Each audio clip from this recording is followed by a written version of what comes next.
आज की क्लास में कक्षा 10th का राजनीति शास्त्र का दूसरा चैप्टर जो संघवाद शुरू किए थे उसका सारा थ्योरी कंप्लीट करा दिए हैं।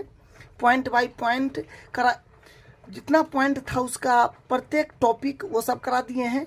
आज हम इसका ऑब्जेक्टिव क्वेश्चन करा दे रहे हैं जो काफ़ी आसान होने वाला है और ये NCERT बुक का है। ठीक है, तो देखिए क्वेश्चन नंबर 6, क्वेश्चन 6 से लेकर 12 तक करा दे रहे हैं और 1 से 5 तक का क्वेश्चन अगले क्लास में करा देंगे क्योंकि ये थ्योरी वाला क्वेश्चन है।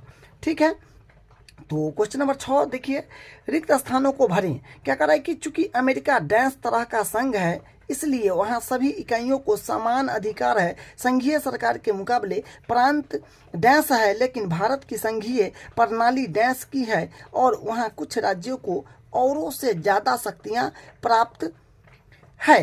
तो देखिए हम आपको थ्योरी में बताए थे कि चूंकि अमेरिका डैश तरह का संघ है तो साथ आकर संघ है, तो अमेरिका जो है साथ आकर संघ है तो डैश में साथ आकर भरेगा। उसके बाद बोला है इसलिए वहाँ सभी इकाइयों को समान अधिकार है। संघीय सरकार के मुकाबले प्रांत डैश है, तो प्रांत जो है वहाँ पर ज़्यादा शक्तिशाली है तो यहाँ पर ज़्यादा शक्तिशाली भराएगा जो यहाँ पर भरा हुआ है। लेकिन भारत की संघीय प्रणाली डैश की है, तो देखिए भारत की जो संघीय प्रणाली है वो साथ लेकर की है। ठीक है, तो ये वाला डॉट में साथ आकर भरिएगा और ये वाला डॉट में ज़्यादा शक्तिशाली भरिएगा और ये वाला डॉट में साथ लेकर भरिएगा। ठीक है, तो ये क्वेश्चन 6 का आंसर है। अब क्वेश्चन 7 को देखिए, भारत की भाषा नीति पर नीचे 3 प्रतिक्रियाएं दी गई है। इनमें से आप जिसे ठीक समझते हैं उनके पक्ष में तर्क और उदाहरण दें। तो देखिए यहाँ पर है, संगीता प्रमुख भाषाओं को समाहित करने की नीति ने राष्ट्रीय एकता को मजबूत किया। तो ये जो है ये चैप्टर 1 का बात है। ठीक है, और यहाँ पर अरमान भाषा के आधार पर राज्यों के गठन ने हमें बांट दिया। हम किसी कारण अपनी भाषा के प्रति सचेत हो गए हैं। नीति की ये एकता है। ठीक है, हरीश बोल रहा है, हरीश इस नीति ने अन्य भाषाओं के ऊपर अंग्रेजी के प्रभुत्व को मजबूत करने भर का काम किया है। तो ये हो जाएगा 22 भाषाओं का जो है भारत में 22 भाषाओं को अनुसूची 8 में डाला गया है जो आपको बताए हैं, जिसमें इंग्लिश नहीं है। ठीक है, तो ये चैप्टर 1 और 2 से भी रिलेटेड है। अब क्वेश्चन 8 देखिए, क्वेश्चन 8 में क्या कह रहा है, संघीय सरकार की एकता विशिष्टता है। तो संघीय सरकार की एकता विशिष्टता है कि नहीं वो हम लोग इसमें सही या गलत कर लेंगे सत्य असत्य के हिसाब से। ठीक है, तो क में देखिए, राष्ट्रीय सरकार अपने कुछ अधिकार प्रांतीय सरकार को देती है। हाँ ये सही बात है, जब आपको बताए थे कि राष्ट्रीय सरकार अपने कुछ अधिकार प्रांतीय सरकारों को देती है तो ये सही हो जाएगा। उसका ख है, अधिकार विधायिका कार्यपालिका और न्यायपालिका के बीच बंट जाता है। नहीं, गलत बात है। अधिकार जो है कार्यपालिका और विधायिका,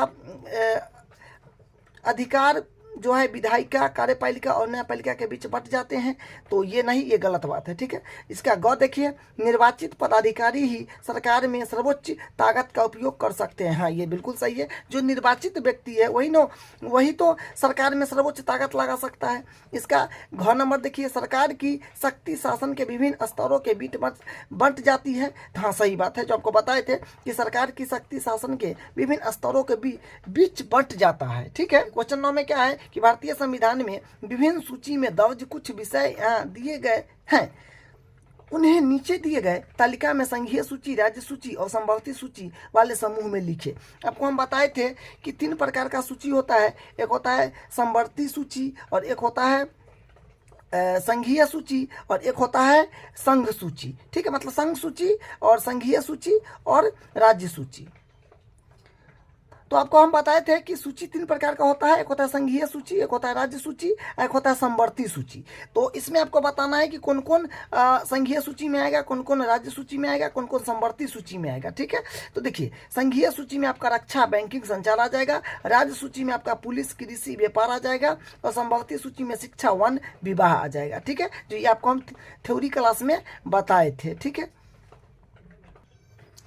क्वेश्चन नंबर 10 देखिए, नीचे भारत में शासन के विभिन्न स्तरों और उनके कानून बनाने के अधिकार क्षेत्र के जोड़े दिए गए हैं, उनमें से कौन सा जोड़ा सही मेल वाला नहीं है।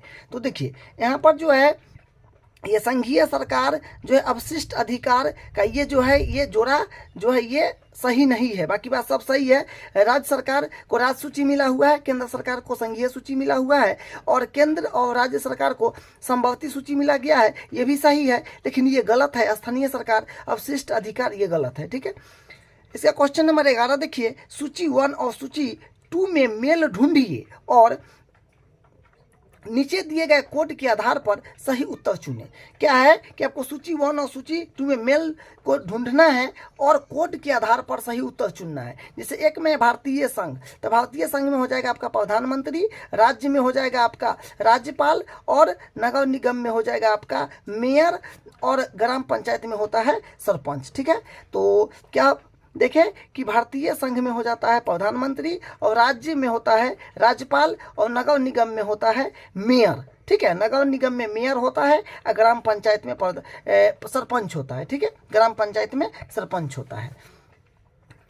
इसका जो कोड बोला गया है कोड चुनने के लिए, तो कोड ये हो जाएगा, ठीक है। अ स द ब, मतलब किसका किससे मेल हुआ है वो सही इसमें किस नंबर पर है, तो ये गा हो जाएगा, अ स द ब, गा हो जाएगा इसका कोडिंग, ठीक है। अब इसका 12 क्वेश्चन देखिए।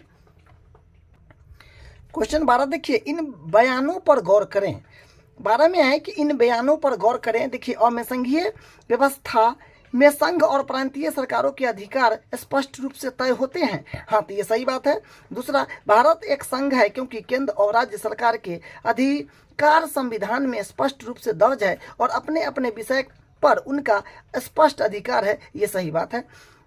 स है, श्रीलंका में संघीय व्यवस्था है क्योंकि उसे प्रांतों में बांट दिया गया है, ये गलत बात है।